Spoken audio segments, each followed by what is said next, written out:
Hello everyone. तो आज हम शुरू करेंगे हमारा पार्ट 4 द इंडियन डेजर्ट।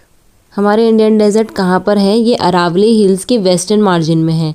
हमने पिछले वीडियो में अरावली हिल्स के बारे में पढ़ा था, तो उसी के वेस्टर्न मार्जिन में हमारे इंडियन डेजर्ट आते हैं। ये है हमारी अरावली रेंज और इसके वेस्ट में हमारा ये पूरा का पूरा डेजर्ट आता है। ये सैंडी प्लेन वाला एरिया है जो कि सैंड ड्यून से कवर रहता है। यहाँ की जो रेनफॉल है वो 150 mm से भी कम होती है। इस वजह से यहाँ का क्लाइमेट कैसा है? बहुत ही सूखा है और यहाँ पर लो वेजिटेशन है, मतलब कि यहाँ पे पेड़ पौधे भी बहुत कम होते हैं। यहाँ कुछ नदियाँ निकलती हैं जो कि सिर्फ रेनी सीज़न में ही दिखाई देती हैं और ये भी क्या हो जाती है, डिसअपियर हो जाती है, दिखना बंद हो जाती है, क्योंकि इसमें इतना पानी नहीं होता कि ये समुद्र से जाकर मिल जाए। इंडियन डेजर्ट की एकमात्र लार्ज रिवर है जो कि है लूनी रिवर। यहाँ पर हमको बारकन्स देखने को मिलते हैं और कुछ लॉन्गिट्यूडनल ड्यून्स भी देखने को मिलते हैं। बारकन्स क्या होता है? बारकन्स ऐसे क्रिश्चियन शेप के होते हैं, जैसे आधा चांद होता है ना, उस शेप के ऐसा लैंडफॉर्म वहाँ पर बन जाता है।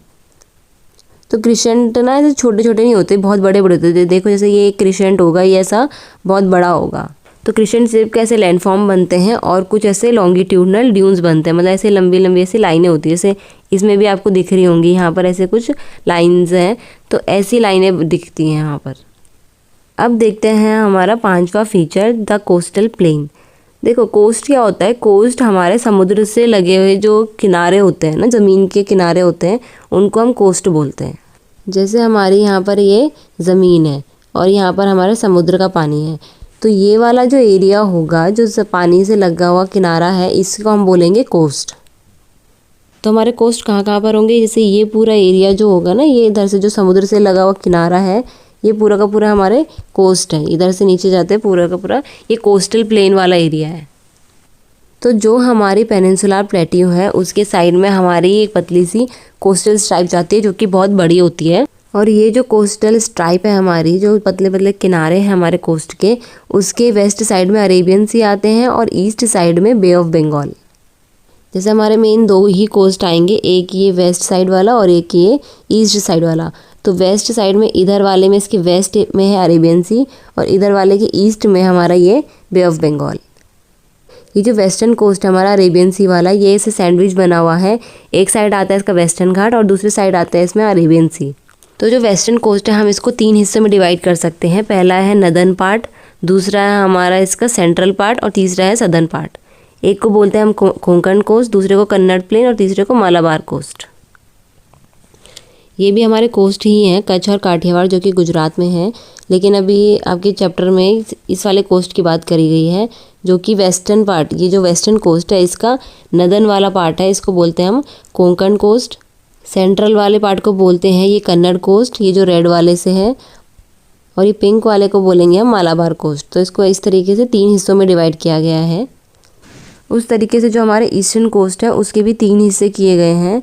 एक को बोलते हैं हम कोरोमंडल कोस्ट, उसके ऊपर वाले सेंटर वाले पार्ट को हम बोलते हैं नदन सरकार, और उससे भी नॉर्थ वाले एरिया को हम बोलते हैं उत्कल कोस्ट।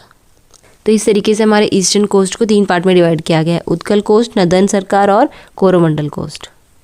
जो ईस्टर्न कोस्ट है हमारा बे ऑफ बंगाल के साइड में, वो थोड़ा सा चौड़ा है।